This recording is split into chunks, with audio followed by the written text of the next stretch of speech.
Hello and welcome to Value Chain TV News Update. I am Kabir Lawal with the news. And on the Value Chain TV News Update, the Chief of Staff to the President, Mr. Femi Gbajabiamila, has met with the National Security Advisor, Malam Nuhu Ribadu, and some ministers at the Presidential Villa in Abuja over food security and protests in some states. Minister of Information and National Orientation, Muhammad Idris, who spoke to journalists after the meeting, said that there is enough food in the country, adding that some people are trying to take advantage of the high food prices and the depreciation of Naira to cause havoc. In a related development, the Senate has summoned the economic team of President Bola Ahmed Tinubu over Nigeria's poor economy, hunger, and depreciation in the value of Nigeria. The Senate requested that the entire economic team, which comprised Minister of Finance Olawale Edun, Minister of State for Budget and Economic Planning, Atiku Bagudu, CBN Governor Cardoso, Chairman of the Federal Inland Revenue Service, Zak Adedeji, and Comptroller General of the Nigerian Customs Service, Bashir Adewale Adeniyi, among others, to appear before it on Friday. Some Nigerians shared their thoughts on this. I want to agree that yes, there is food, but people don't have money to buy the food. So it is as good as there is no food, So running or having a country like Nigeria is not an end to itself. There are a lot of things that we would have done to avert what we are passing through today. One, the federalism we are practicing, is it true? It's a borrowed framework from United States. It wasn't made in Africa. It wasn't made in Nigeria. So what does it state? What does it mean? Federalism means sharing responsibilities, duties among the variations in government. We have bourgeois who has money to put into farming. Very, very difficult for them. They always believe in petroleum business alone. The federal government also, they have that, laxity. They are too lazy in bringing what it called food production. Once we have a farmers in this country, there must be also a partnership with the federal government. If you look at the first Nigerian economy started with agriculture. In 1970, 1974, if Nigerians could remember, Nigeria started with agriculture, and I believe with that agriculture that brought what it called money that brought the oil today. Without agriculture, there is nothing Nigerian federal government will get, because that agriculture brought a lot of things to Nigerians. That was the first priority of Nigerian economy. The Central Bank of Nigerian CBN Governor, Dr. Yemi Cardoso, has identified the increasing number of Nigerian students studying abroad, as well as medical tourism, as part of factors responsible for the depreciation value of the Naira. Cardoso, who stated this when he appeared before the House of Representatives, said that the foreign exchange demand for education and Medicare amounted to almost $40 billion in the last 10 years.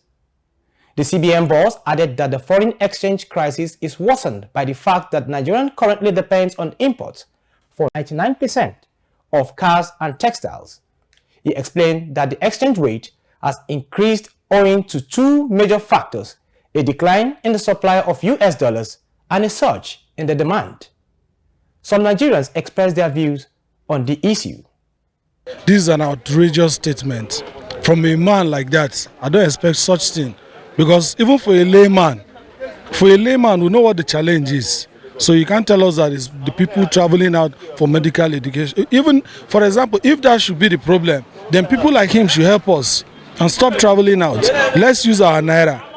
Let's use our Naira and see if it won't grow. Let's work on how to develop Nigeria. If we use Nigerian products, that's the only way it will grow. Who is playing hanky-panky? When already Nigeria is already dilapidated economic-wise, you are shifting blame to global community. It is wrong. It's not justifiable. What we can do to improve is to say yes, and accept our failure. Personally, myself, I'm a father. If I have failed, I will confess to my family, my children, say I have failed woefully. How do we fail? What makes us to fail? Maybe I have lost my mind in taking the responsibility. That's why there's a failure.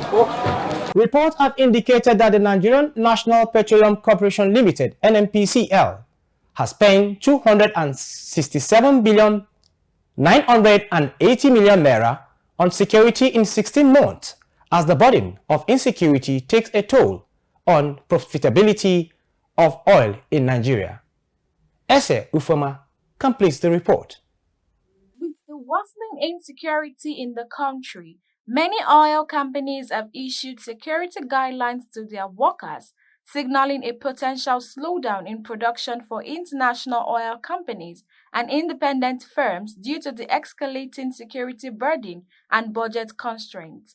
This trend is driving up the cost of oil production in Nigeria and threatens to undermine the country's crude oil production benchmark in the 2024 budget.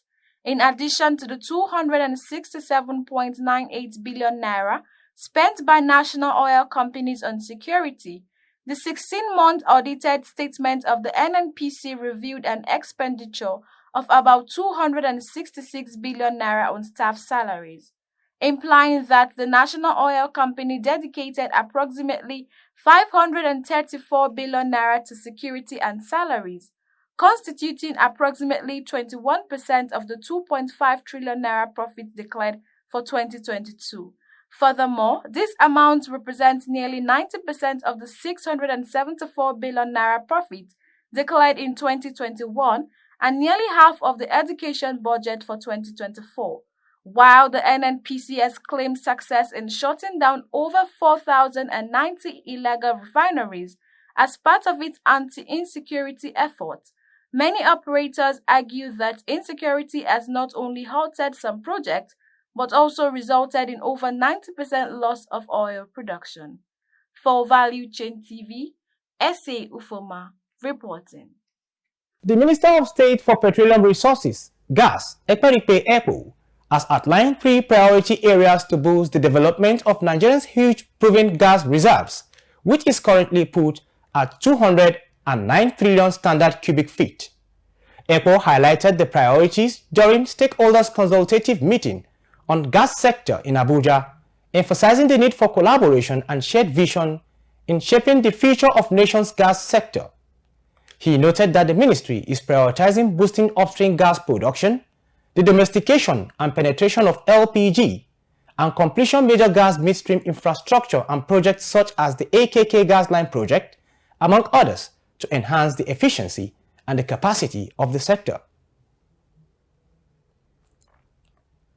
The Nigerian Liquefied Natural Gas Limited has trained 26 female journalists in digital communication and social media skills for reporting stories and gender-based issues. The General Manager of NLLG, External Relations and Sustainable Development, Mr. Andy Ode, while speaking at a workshop which was organized in collaboration with the Journalism Clinic, stated that focus on gender-related journalism align with the NLLG's commitment to diversify, equality, and inclusiveness both within and outside the organization. He emphasized the crucial role of women journalists in shaping narratives and influencing public opinion for a better Nigeria. Participants were drawn from women journalists from diverse editorial sections and National Association of Journalists members. Kogi State government has raised alarm over what it described as desperate attempt by criminals masquerading as politicians to tarnish the image of the immediate past governor of the state, Yahaya Bello, through the Economic and Financial Crimes Commission, EFCC.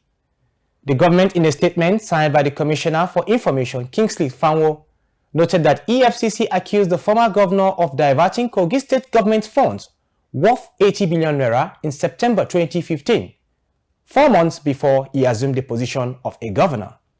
Fanwo said this was not only laughable, but also portrayed the EFCC as an agency infested with the persons whose intent disagreed with the intention of the president to defeat corruption in Nigeria. That ends the Value Chain TV News Update. I am Kabir Lowell. Thanks for watching.